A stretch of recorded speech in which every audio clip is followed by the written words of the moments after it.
എൻസൈക്ലോവിങ്സിന്റെ പുതിയൊരു വീഡിയോയിലേക്ക് നിങ്ങൾക്ക് ഏവർക്കും സ്വാഗതം. ഈ വീഡിയോയിലൂടെ നിങ്ങളുമായിട്ട് ഷെയർ ചെയ്യുന്നത് ഉമ്മൻചാണ്ടി സൗജന്യ ആരോഗ്യ ഇൻഷുറൻസ് പദ്ധതിയുമായി ബന്ധപ്പെടുത്തിയുള്ള ചില പ്രധാനപ്പെട്ട വിവരങ്ങളാണ് ഉൾപ്പെടുത്തിയിട്ടുള്ളത്.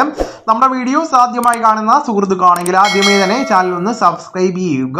അപ്പോൾ നമുക്ക് വിശദാംശങ്ങളിലേക്ക് കടക്കാം. മുൻ മുഖ്യമന്ത്രി ഉമ്മൻചാണ്ടിയുടെ പേരിലുള്ള സൗജന്യ ആരോഗ്യ ഇൻഷുറൻസ് പദ്ധതി പ്രഖ്യാപിച്ച് മുഖ്യമന്ത്രി വി ഡി സതീശൻ ഇപ്പോൾ ഉത്തരവിറക്കിയിട്ടുണ്ട്. ഇതിനായിട്ട് 10 കോടി രൂപ ബജറ്റിൽ വകയിരുത്തിയിരിക്കുകയാണ്. നിയമസഭയിലെ ബജറ്റ് അവതരണത്തിലായിരുന്നു പ്രഖ്യാപനം ഉണ്ടായിരുന്നത്.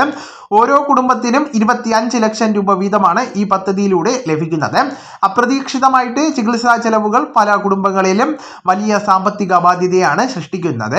ഈ ബാധ്യത ലഘൂകരിക്കുന്നതിനും കുടുംബങ്ങൾക്ക് കൈത്താങ്ങാകുന്നതിനുമായിട്ട് എല്ലാ കുടുംബങ്ങൾക്കും 25 ലക്ഷം രൂപ വീതം ഉമ്മൻചാണ്ടി സൗജന്യ ആരോഗ്യ ഇൻഷുറൻസ് പദ്ധതി നടപ്പിലാക്കുന്നതാണ്. ഇത് ഇന്ദിരാ ഗ്യാരണ്ടിയുടെ ഭാഗമാണ്.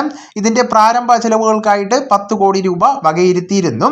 അതോടൊപ്പം തന്നെ നേരത്തെ UDF സർക്കാരിന്റെ ആദ്യ നയപ്രഖ്യാപന പ്രസംഗത്തിൽ ഗവർണർ രാജേന്ദ്ര ആർലേക്കർ ഈ ഒരു പദ്ധതി പ്രഖ്യാപിച്ചിരുന്നു.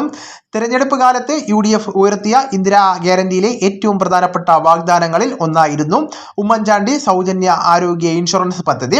കേരളത്തിലെ സാധാരണക്കാരായിട്ടുള്ള ജനങ്ങൾക്ക് വളരെ ആശ്വാസകരമായിട്ടുള്ള പദ്ധതിയായിരുന്നു ഉമ്മൻചാണ്ടി മുഖ്യമന്ത്രിയായിരുന്നപ്പോൾ നടപ്പിലാക്കിയ കാരുണ്യ പദ്ധതി.